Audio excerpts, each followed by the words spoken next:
Hey everybody, welcome to this Founder Institute webinar. My name is Jonathan Greachin. I'm a co-founder of the Founder Institute. We are expecting a very, very large audience today, and for good reason. We have a pretty amazing speaker that's going to be joining us today. I am just going to quickly go live on Facebook so that other people can get the benefit of this learning as well. And all right. So if you are joining today, one thing I want to make clear, all right, we live in an age of COVID. There are a lot of webinars going on and a lot of online events. The value of these events is the interaction between you, the audience, and us, the speakers, okay? So please don't be shy. Throw your questions into the chat. This is a 100% live event, and we have a lot of people in the chat already. Let us know where you're joining from, all right? We are expecting a pretty international audience. I'm seeing Kansas City, Johannesburg, Pasadena, Denver, not too far, Zurich, Calgary, Berlin, Ibiza, wow, Tel Aviv, Hamburg, Gothenburg, the moon. All right, the moon wins. I'm going there. If you could just send me a thing to get to you, I'd be very happy. Get out of this planet. I've been trying to get back to my home planet for a while, and I just can't seem to figure out where the teleporter is. Yeah, if there was, you know what, startup idea right now, get off this planet in 2020. I think you might have a decent idea. But anyway, yeah, the point is, anybody in the chat, please do put your questions in there. We do have members of the FI team that are in there, and we want to have bring as many questions as you have onto the chat with our speaker today, Brad. So really quick, Founder Institute, world's largest pre-seed accelerator. Learn about us at fi.co. We're enrolling in a ton of cities. But we are a little bit limited on time today, so I just want to get to the speaker and get to the topic. So Brad is someone that I've followed, I've read, and I've really looked up to for quite some time. He's the co-founder of Techstars. And by the way, Brad, we have about 4,500 companies that have come through FI now, and they've gone through every single startup accelerator probably on the planet. And Techstars consistently is the one that I get the most positive feedback about. Just FI. Fantastic to hear. And we have a lot of data points there, right? So that's not constrained to one Techstars program in one city or anything like that. He also has been the author of several books. Venture Deals, that is definitely the seminary text on learning the mechanics of how venture capital deals and any kind of investment deals work. I was speaking to a founder a couple of weeks ago, and they were like, "Oh, I don't have time to read a book." I told them, "All right, if you don't have time to read this book, you probably don't have time to raise the capital, right? So you should probably read the book."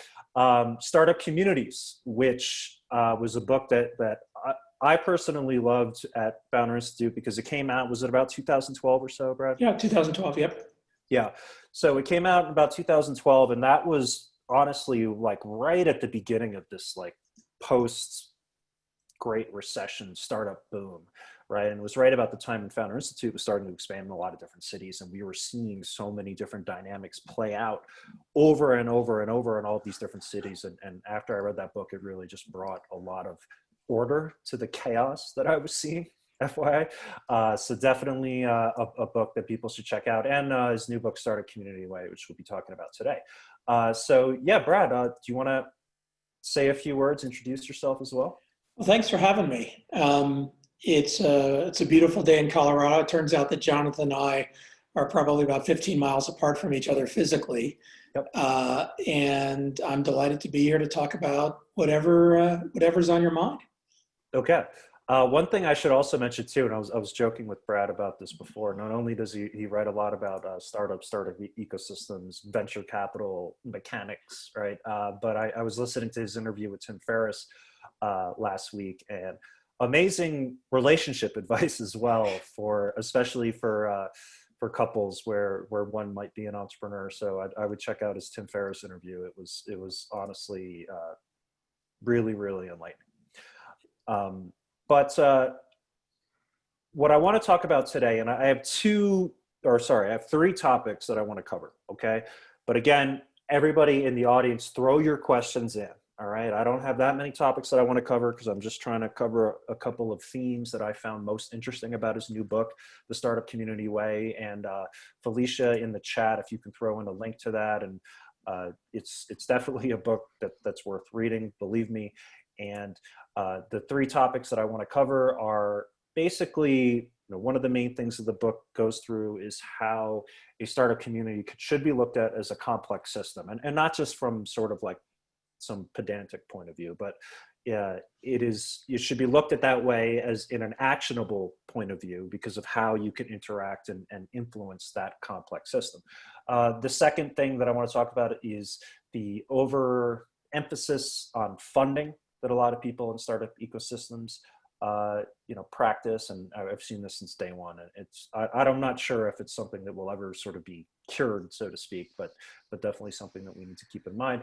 And then finally, with COVID and with the hell of a year that 2020 has been in a lot of different ways for everybody, what are some of the opportunities and risks that we may see going into 2021? So. With that being said, throw your questions into the chat and I'm going to get started.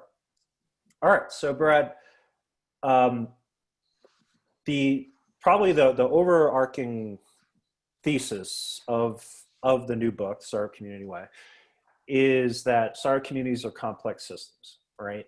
And a complex system, I'll paraphrase you here a little bit, but basically a complex system just means that it's not something that's formulaic. It's not something that you can just have a step-by-step process to get a deterministic outcome.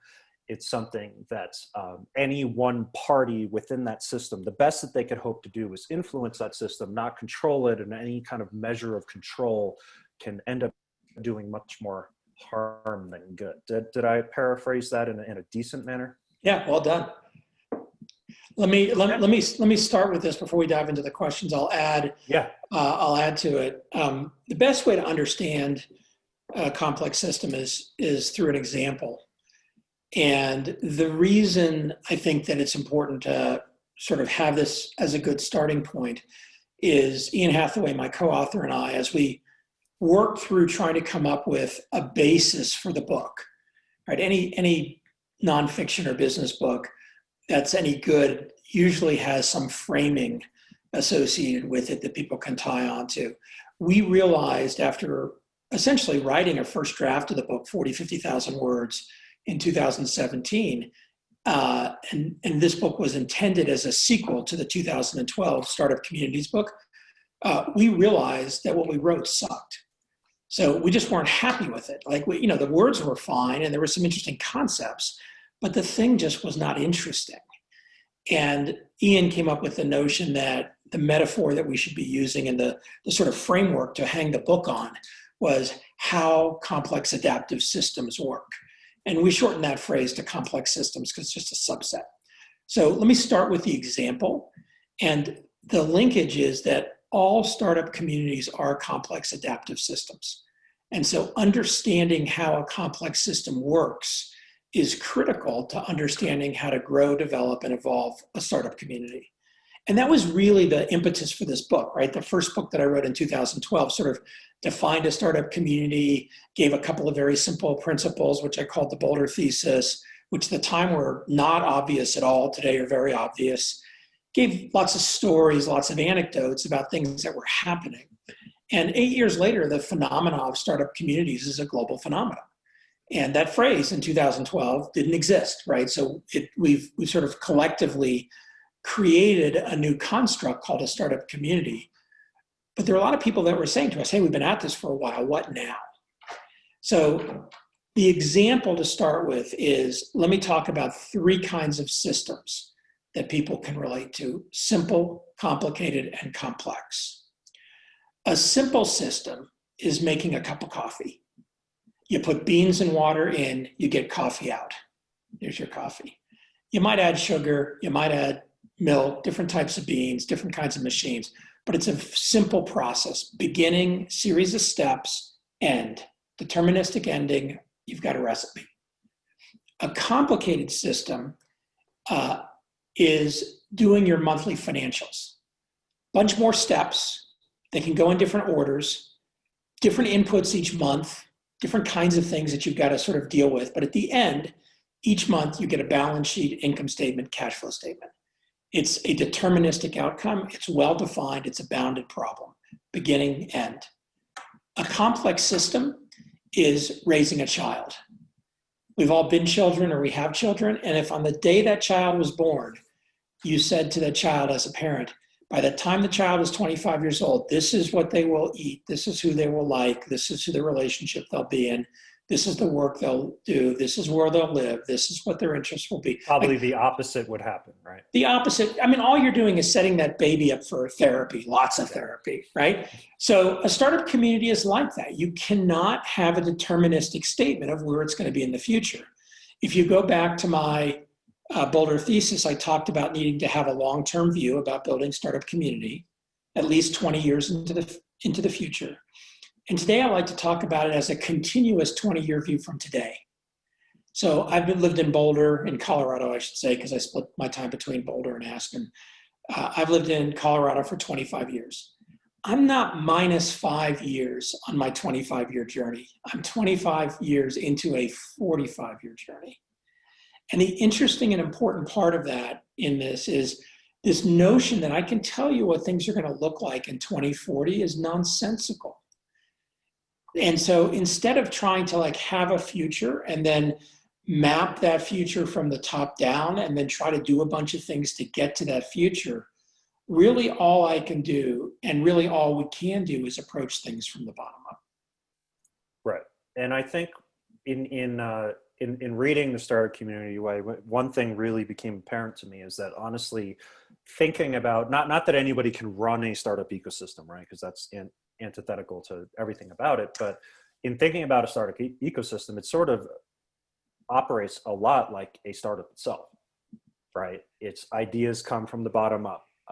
That they're having like crazy amounts of hierarchy, just being able to iterate, having a diversity of opinions and backgrounds, all of these things, the same things that make startups great also make startup ecosystems great, right? Would you agree with that? Very much. And I think that's part of where the notion came from originally. And I want to add a few pieces to it because there's a chapter in the book, chapter 4, which is the difference between a startup community and an entrepreneurial ecosystem. And it's important because one of the things in this book, I think was important to Ian and I, and the feedback we've gotten has been extremely valuable, is being precise about language. We introduce a lot of concepts from complexity theory and apply them to startup communities. Those same words, that language applies to startups. And I'll just give one example. Let me give two examples. One example that's one of my favorites is nonlinear behavior. So with startups, we are searching for companies that have essentially geometric growth curves. You don't want to start up with a flat growth or a flat line. You want a curve that accelerates. And the kind of accelerating, if you just do doubling every year for a couple of years, you've got a pretty powerful startup. No matter what that base was, if you can triple for the first couple of years, your growth, that's incredible. So this notion of a curve that's nonlinear, whereas so many things in our world are focused on linear growth or linear change. And it's a thing that humans have a hard time with. We have a hard time understanding not just how to create nonlinear change, but how to process it when it's happening and what to do. Right. And I think probably everybody here is aware of companies that thought they were growing really fast, extended their cost structure, and their cost structure got ahead of the actual growth curve, and they got into trouble. So this notion of nonlinearity is really important to understand. It's a key part of complex systems. Another part of that is positive and negative feedback loops. And we've learned that in a big way with contagion. And the notion of contagion around the COVID crisis, right? If behavior is a certain kind of behavior in COVID crisis, let's just say everybody walks around without masks and does lots of interaction with each other in buildings, you see this very rapid exponential curve of COVID cases and also of COVID deaths. But there's a time delay. The deaths lag the cases. We have a lot of measurement issues around the world. And so the actual data that we're getting is not necessarily correlated. And so this phenomena of positive, negative feedback loops and contagion again play. You can apply those to businesses. And businesses, even the language of viral adoption is a nonlinear construct that comes from complexity theory. One other example, I think it's or phrase that's powerful in the book that we try to get to is this notion of a phase transformation or a phase shift. And again, how it applies not just to startup communities, but to startups. Things look a certain way until there's a phase shift, and then suddenly they look totally different. And we see this with businesses that are overnight success, but think of all the startups where people worked really, really hard for a while, building and building and building, and then something happened and they were on a totally different level in terms of visibility. Or think about a startup community, a city that had a certain reputation and visibility, and sort of people responded to it and thought about it a certain way, and then something happened. An example that I use in the book, I saw somebody say, hey, what's happened since 2012 in Boulder in the chat. I'll just use this as an example, is that in 2012, when I came out with startup communities, a lot of people around the world, as I engaged with them and we interacted, I would say a lot of people were absolutely fascinated with it. When people had criticism, the criticism was, that's nice, Brad. Boulder's a small little place. It's 100,000 people, which was part of my point, is that you could build a startup community in any city in the world with at least 100,000 people. They say, yeah, but Boulder could never really support anything meaningful. Like, yeah, it's cute, it's nice examples, but you don't really have anything big that's come out of Boulder. And, in 2012, coming out of the global financial crisis, it had been a while since a company in Boulder had gone public, and a technology company. There'd been some biotech companies that had done that. But, I didn't have a bunch of examples to fling back at people other than stuff that was making a lot of progress. In 12 months, between 2013 and 2014, Rally Software went public. Datalogics was bought by Oracle for $1.2 billion when that was a meaningful amount of money. And Zayo went public, and Zayo recently went private for a $14 billion transaction. And, after those three things happened in 12 months, nobody said to me again, Boulder was small and cute, because all of a sudden there's these massive exits that occurred. And the phenomena that played out from that sort of in the startup community have very similar characteristics to the phenomena with those companies, where overnight, Zayo was an internationally known company, not just a company known by its customers. Overnight, Eric Rosa and Datalogics had huge visibility because of Oracle then building the Oracle Marketing Cloud around that company and a couple of other companies. Rally Software, was a company that essentially was one of the first companies to really create tooling for agile software development. And as the wave of agile accelerated, Rally was front and center in that. So you have these phenomena that are not easy to understand, and you can't control them top down. In 2012, if I'd said to people, well, just wait. Yeah. In this 12, anybody that saw the ecosystem at that point knew, right? But it's not something that could have been easily measured. I mean, even since it's been a very long time that Founder Institute and us, we were based in Silicon Valley. I'm now in Colorado, so I'm certainly not biased about talking of Colorado. But it was like Silicon Valley, Seattle, Austin, New York, Boulder, right? And it's like, if you look at all of those cities, like, which one does not belong? It's Boulder, and why, right? And then you start to think about that. So yeah, and you get into this a lot in the book as well, where I think you call it the measurement trap, yep. Right? Where a lot of, and I think governments in particular, now not your words, right, but mine, I have seen the governments in particular fall into this measurement trap where they want to report back, very finite metrics. And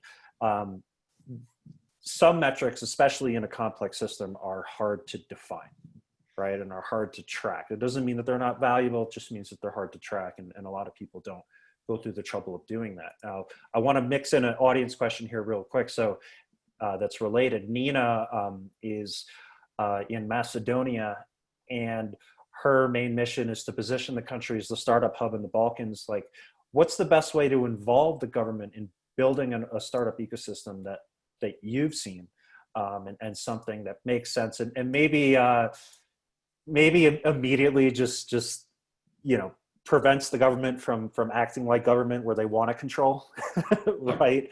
And then instead make them a helpful actor. Yeah, I think the starting point actually is to just recognize that government, by definition, generally approaches things from a control perspective. And I've learned a lot in the last decade, from when I wrote the first book. And the first book in 2012, I would say I didn't do a particularly good job in that book of addressing government. I kind of said, just hope government does no harm. And it came from a lot of my own examples in the US, including in Boulder, where our local government was basically a parallel universe to the startup community. They really didn't engage, and the startup community didn't engage with it.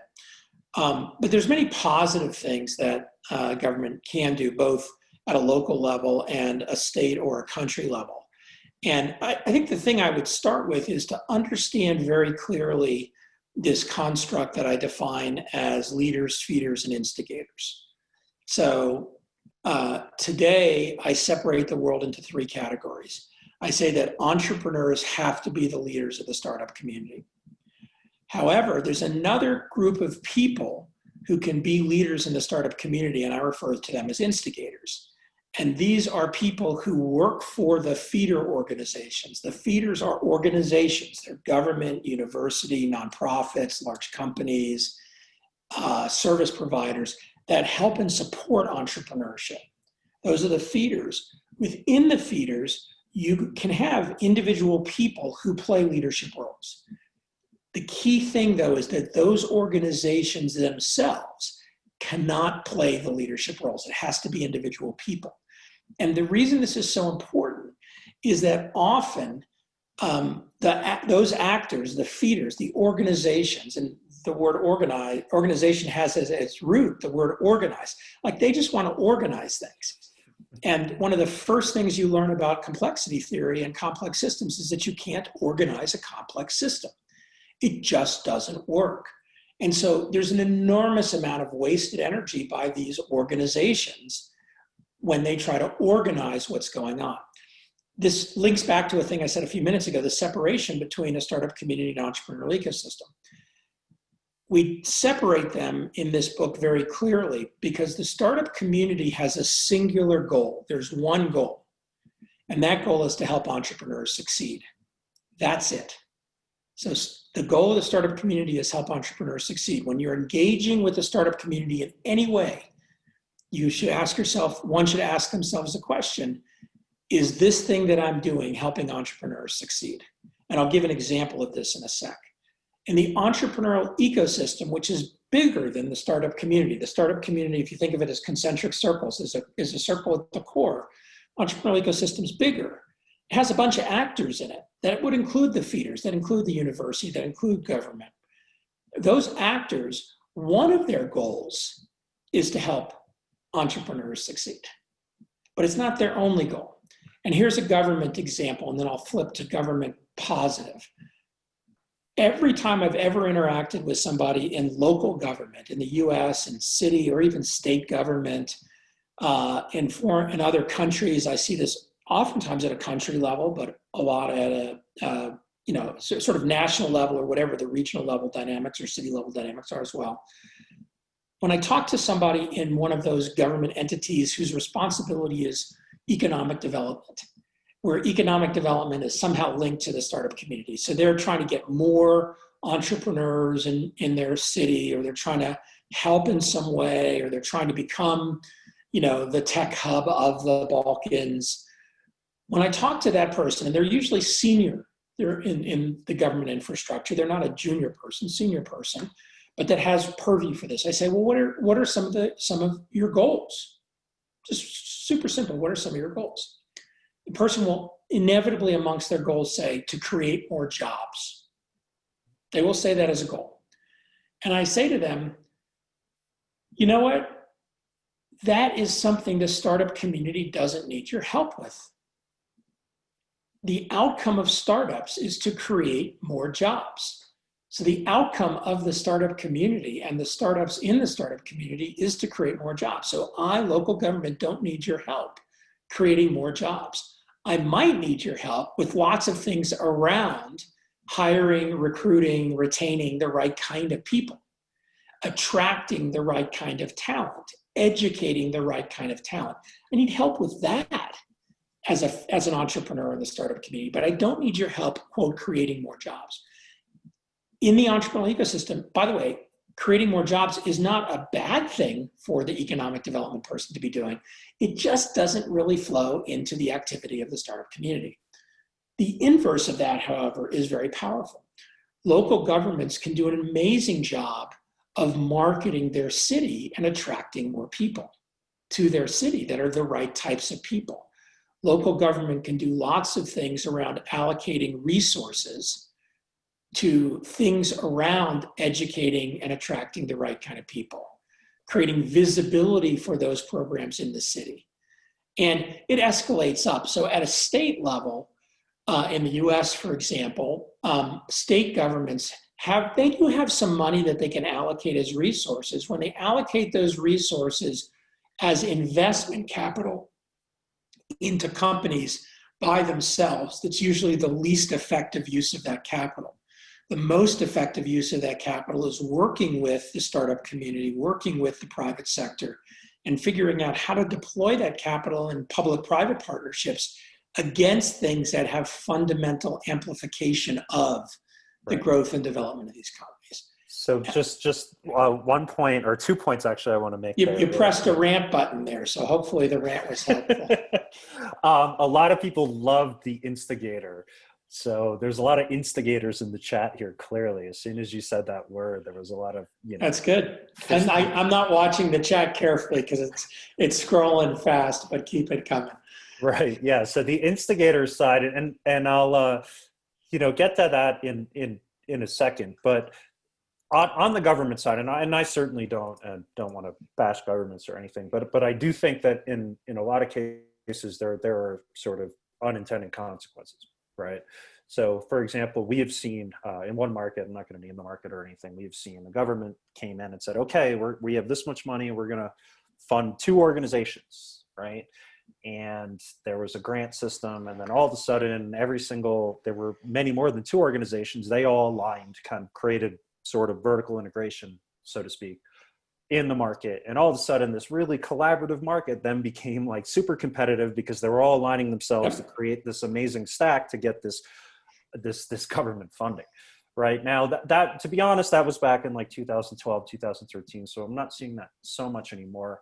But in terms of the governments look at things like, okay, we want to fund something. Like, what have you seen? And by the way, there was another great point in your book where I think you mentioned somebody, I don't remember where it was from, but they said, hey, I want to invest in 200 startups. And I think your response was invest in 200 rock bands instead, right? I think there's a lot of differing ways that governments can attack the problem that's very different from the way that they're sort of classically trained to do so. Yeah, I think that, there's lots of mechanisms that work. Yeah. I think the most effective mechanisms, if governments want to provide funding, where that funding goes directly to organizations, is to try hard not to create 2 phenomena.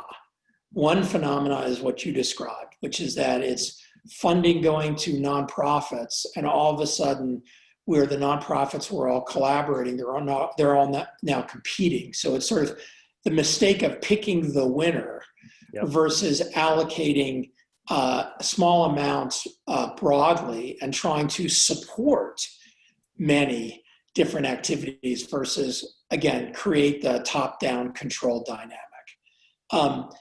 Another part of that is to recognize that deploying capital directly into organizations, especially for-profit organizations, is something the government is generally pretty bad at. And so there's lots and lots and lots of different people on planet Earth and organizations on planet Earth that are quite good at deploying capital that are existing investors. And even if they're deploying capital through nonprofits, versus for-profit type organizations, depending on the type of capital, there's also a lot to learn from there. So an example in Colorado that's easy to look at is in the COVID crisis, we recognized that the smallest businesses in Colorado, 25 employees or less, were very disadvantaged in the federal government funding of the PPP loans, and especially true for minority, women-led, veteran-led, and rural businesses. Basically, if you didn't have a pre-existing banking relationship with what in the US is called an SBA lender, of which many of these types of organizations didn't, you just didn't get access to the money. And I would say some of it was probably just lack of effectiveness of the program, and some of it was probably, quasi-discriminatory behavior. So in Colorado, we set up an organization called Energize Colorado. I'm a mentor with that. Your mentor in Energize Colorado. In Energize Colorado, we have a program called the Energize Colorado Gap Fund. It's a fund to do extremely low interest loans and grants to businesses under 25 people with a focus on those priority groups I described a moment ago. The state of Colorado got CARES Act dollars from the federal government to deploy to small business. And rather than the state trying to figure out how to allocate that themselves, they've allocated now $26 million to the GAP Fund. We're raising private money separately that we're using for loans. And we're the private nonprofit, which consists of a lot of people in the state as volunteers, are deploying that capital.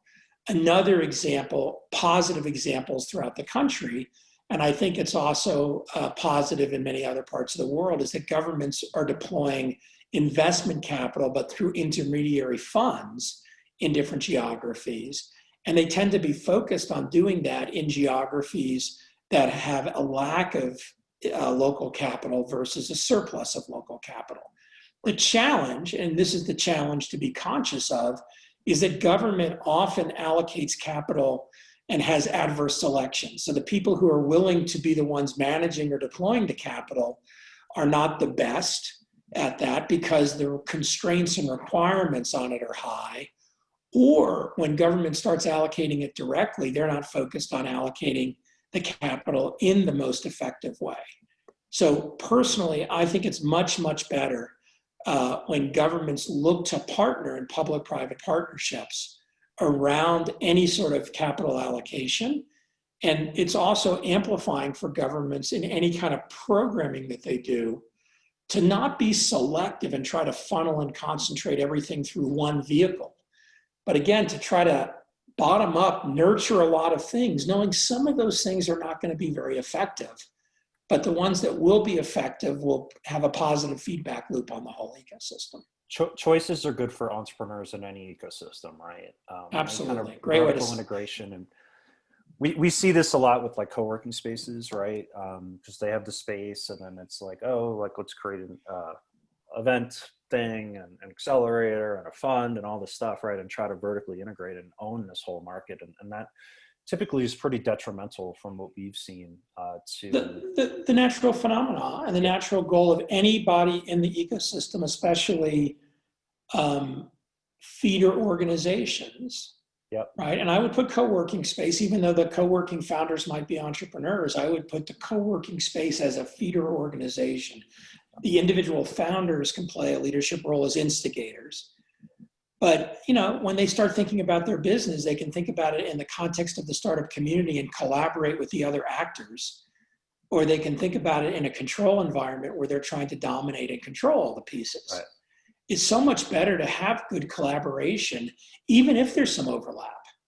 And, if you think about it, even from go to the non-competitive for-profit perspective, even just from an event perspective, an activity perspective, I knew that something special was happening in Boulder when I couldn't go to all the events that were happening. There'd be too many events on a Tuesday night, and I had to choose one. And so it wasn't that somebody organized the events and said, hey, you get to do Tuesday, and you do Wednesday, and you do Thursday. And then when there were events that kind of did the same thing, that was okay too. And the conversation between the people running the events at some point when they both had some critical mass was, hey, figure out ways to be complementary to each other. And the ones that did actually saw their events grow. The ones that were competitive saw their activity stagnate. Or you'd see one that was growing and the other that was losing interest. Yep. And when ego took hold for the person losing interest, and they said, well, I have to do better than that person that's having success, versus saying, you know what, hey, everybody that's coming to my event, let's start going to that event over there, and let's provide some leadership for that. The last comment on that, this is holding on to things, right? One of the things that startup communities need, and this is very true regardless of the actors, whether they're, again, university or for-profit or nonprofit or government, you need a lot of people who are starting things as well as people who are running things. And so in a startup community, you're going to have a lot of people who are good and excited about starting things. And then as they scale up, those organizations that help support the startup community, they should aggressively nurture leaders to take their place so that they can go start new things to support the startup community, versus like, I've been running this one thing for the last 10 years and this is the only thing I do. Right. Yeah. Collaboration is incredibly important. And it's something, anytime we go into a city, for example, like we try to go in, not in any kind of competitive way, but to try to partner with people and to leverage our resources to help them do what they're doing and all that. I think that FI has developed a really great reputation for that. I mean, the same comments you made about Techstars, right? There's a lot of Founders Institute companies that have gone through Founders Institute that then go through Techstars, and yeah. It's a dynamic where the coexistence of this stuff is good. Now, there's an interesting phenomenon, and we touched on the measurement trap earlier, and I want to just reinforce an important part of this.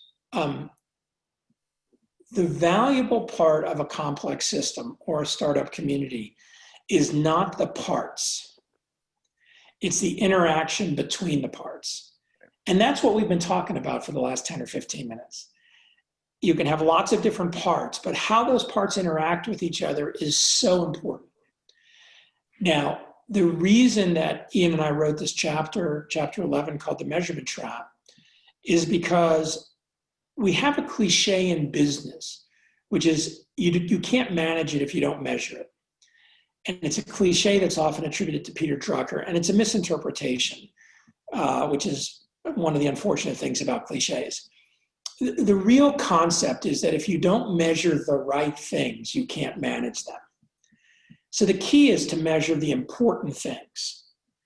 However, in startup communities, people generally, and entrepreneurial ecosystems, and most entrepreneurial ecosystem frameworks that have evolved in the last 6 or 7 or 8 years, measure the easy things to measure.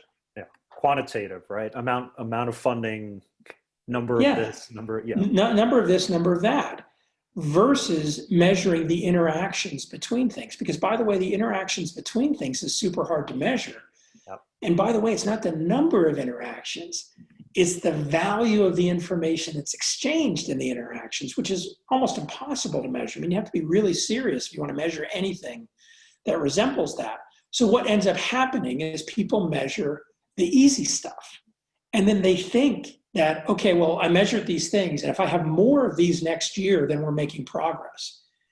And there's a myth that's the more of everything myth. And you don't need necessarily more of everything. You need more of some things, and you need more of different things at different points. And if you, again, embrace this complexity theory, just generating more of something does not necessarily make something better or healthier or evolve. Right. And Ingrid in the chat here is saying, it's vanity metrics, right? And it's the same kind of parallels, I think, to even in individual startups where... Well, Ingrid's being kind, and it's true with startups too. They're not vanity metrics anymore. They're bullshit metrics. and this is a very useful thing to sort of grasp onto, is that as entrepreneurs, if you've been part of a successful company, you'll have learned a few things. Ingrid, thanks for putting it out there, though. You learn a few things. Number one, what people are measuring today as, quote, success can change rapidly overnight. You must have a certain amount of growth. Now you must have a certain amount of growth. Now, if you want to be an interesting company, you have to have a certain amount of growth. Now you have to have efficient growth. Now you have to actually be profitable or have a path to profitability.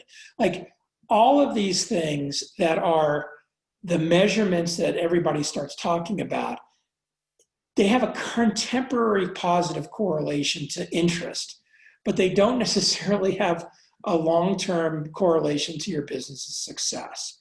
And a great macro example of this is Amazon. For many, many years, people criticized Amazon, and Amazon's stock price was interesting, but was not enormous because Jeff Bezos said very famously, and he wrote it in his letters year after year, I am not focused on making a profit right now. I am focused on investing all of my profit into my business because I have such a growth engine that as long as I have availability of capital, I'm going to keep innovating and keep investing into the growth engine. And Amazon built an unbelievable growth engine that today almost can't help itself but generate massive profits as it continues to grow in a very, very substantial way.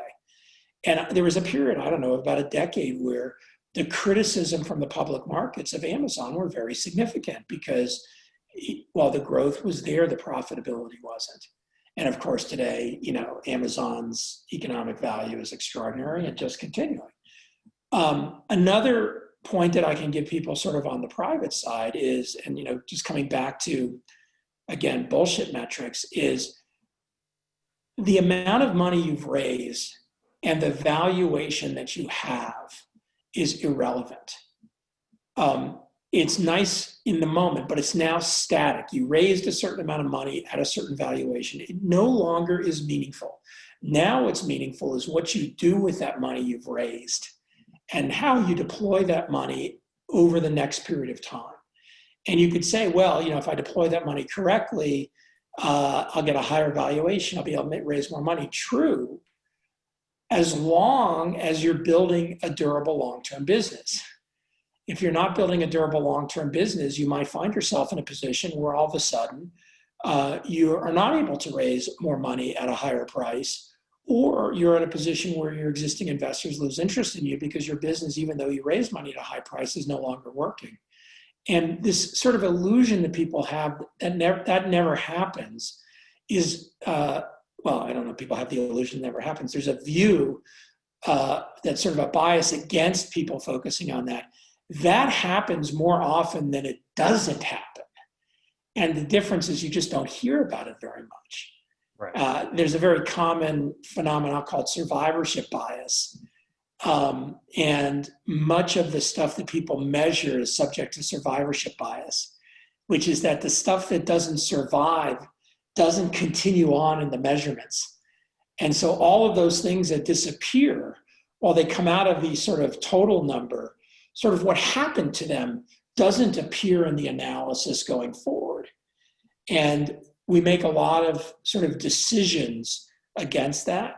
And it's another challenge I think that government has, which is that they generally extrapolate off of numbers that have a lot of bias in them. And one of those big bias, especially around macroeconomics, is this notion of survivorship bias. So I just sort of end with be really, really careful about how you're measuring things and more specifically what you're measuring, and focus your energy on the interactions between the parts, interactions between the actors, interactions, and not just that they're expanding and growing, but that the quality is increasing. Agreed. And so I'm going to jump forward here to the just COVID and how this move to a digital world, what kind of impacts that will have on startup ecosystems. But I do just want to bring up Brad's point in the book where you go through a concept called the 7 capitals, right? And I have seen this over and over and over again in startup ecosystems, just a complete overemphasis on financial capital, right? And just saying, oh, there's no funding here or anything like that. And one of the biggest takeaways, and I think just really salient points in the book, Brad, was how you outlined that's only one part of the formula, right? So that is just something for everyone, check out the book. It's a super interesting part, but it probably is one of the more prevalent things I've seen in any ecosystem is just the overemphasis on the amount of capital that's available if you build good companies, and there's usually capital available. It's just figuring out a way to activate it, and also trying to accentuate on what the values that your city does have versus what it doesn't, right? But on the COVID side, so I'm going to start this with the question from Andres, where, you know, distributed talent, startup teams, is that changing? You know, I guess I'll look at this in one respect. Is that changing as an investor how you see a startup team, but also in terms of an ecosystem, is that changing, you know, the fact that we're not all in physical spaces anymore, exchanging ideas, information, and things like that, which is so crucial? I think there's some amazing things that are happening in this moment, both around entrepreneurship, startups, and startup communities. Much of the historical writing I've done on startup communities has been very place-based, like using physical place as a focal point. We use a phrase, topophilia, which means love of place. And it's a very powerful construct. If you love your place, then you want to do great things for your place, and that's a very strong motivator. Especially here in Colorado. Well, I think Colorado, but many, many other places in the world. Interestingly, the ability to work remotely is not a new phenomena, and the ability to be a distributed company is not a new phenomena. And it's something that has been gradually happening and gradually weaving its way into both tech and startup communities broadly, and business to a lesser extent globally over the last number of years. Part of the broad democratization of entrepreneurship, by the way, I think is based off of this. When in 2012, even with startup communities, I did a lot of video conferencing around the world rather than flying all over the world. Whereas my guess is if I'd come out with that book in 1998, I would have had to fly all over the world to do the same thing. Of course, in 2020, I never leave my house. Here are a couple of quick hit things though that are happening. We accelerated in a couple of months by 5 years. So we went from 2020 to 2025. All these phenomena about the remote distributed work were happening. And we in January of 2020, if we had described the world like we have today in terms of office work and how people would be working from home all day long and everything that we would normally do would be getting done. Deals would get done, funding would get done, businesses would grow, customers would be sold to, products would be built, companies would go public. And somebody in January said, "You're out of your mind. That can't happen. It's not going to work." And even though human beings are not going to be able to do that, and the infrastructure won't support it. Well, wrong. I love to use the telemedicine example. Telemedicine made 10 years of progress in 4 weeks in the United States. Oh, yeah. The shits existed. The technology's there. It was just incumbents that resisted the behavior. Healthcare system, doctors, insurance companies, and even patients. And all of a sudden, when the worst place in the world to go, unless you have COVID, is the hospital, and you don't feel good, you figure out a way to get together with your doctor. If you can't get together with your doctor in your doctor's office, because your doctor's office is closed, and your doctor is realizing how to use telemedicine, you figure out how to do it. And boom, that happened overnight. So we're in that phase now. The interesting part of that is if you look at cities that have been high concentration of people, and if you did a survey of all those people, pick San Francisco, pick New York, pick Boston, I don't care where you pick Chicago, and said to all those people, are you 100% sure that this is the place you want to live if you could live anywhere? Not 100% of them are going to say yes. And if you look at places like the Bay Area today, for many, many people, it's no longer an affordable place. Or if you're working at a company, you're now stuck in a commute to that company. And now you're sitting in your small apartment with your 2 kids working remotely for a company. And you're like, why am I here? Why am I doing this when my parents live somewhere else, or I grew up somewhere else, or I love skiing. I've always wanted to live in a mountain town. Or, gosh, I just need to get out of this place. And what you're seeing is many more companies being very comfortable with that migration. Yeah. Many more people migrating.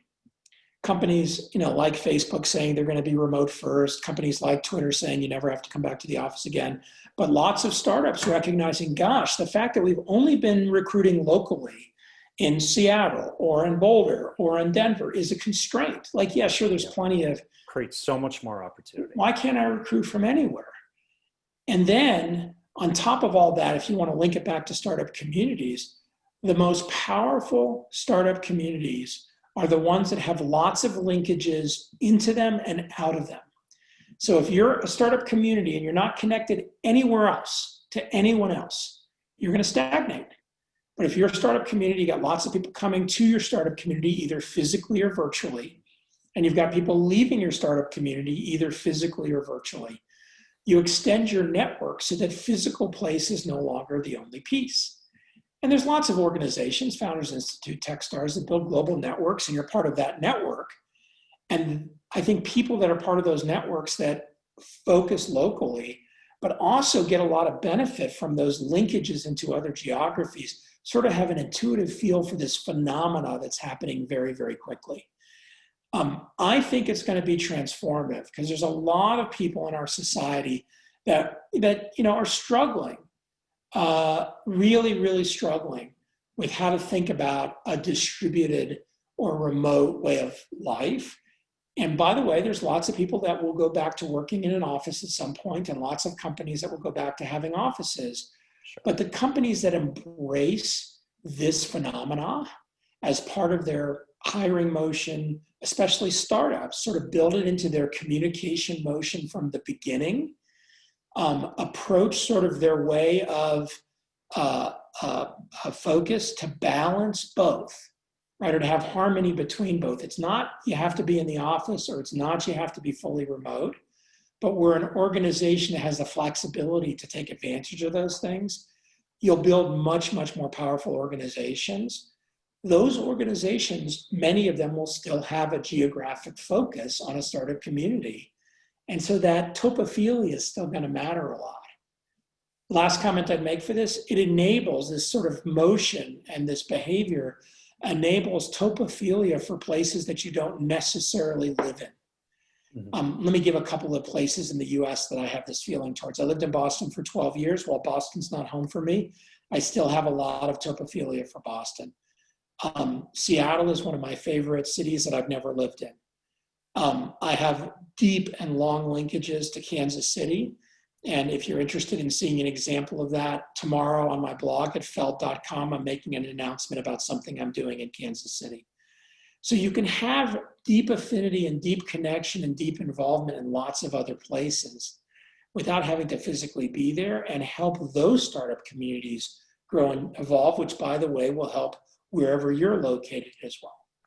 Right. Yeah. And I think we're looking at it a lot in the same way too. It's an opportunity, right? And obviously there's a lot of terrible things about COVID and this move, what has precipitated this move to virtual, but it creates so many opportunities, especially in linking kind of regional startup hubs together, which in my opinion, I've seen like a startup hub would look at some other startup hub on the other side of the world and be like, yeah, let's collaborate. But then they'd look at the one, 50 miles down the highway, right? And they'd be like, oh no, we're head to head, right? Like they'd host like almost like these fight nights where people would not literally a fight night, but I've seen it before where, like startups from one city would pitch, startups from another city would pitch, and then there'd be a winner. And it's just like, that's sort of the wrong mentality. It's 180 degrees wrong. And in fact, Aspen is such a good example. There was, the way I like to tell people, if a lot of people know of Aspen, they probably don't, may or may not know of Basalt. And it's not the Aspen startup community. Aspen's only 5,000 people. It's a tiny little city, even though 1 million plus people a year come through Aspen, including lots of entrepreneurs and lots of wealthy people. If you drew a circle around Aspen that had a radius of 50 miles, you'd get the Roaring Fork Valley. You'd get Aspen, Basalt, Carbondale, Glenwood Springs. That's an interesting startup community. That's an interesting place.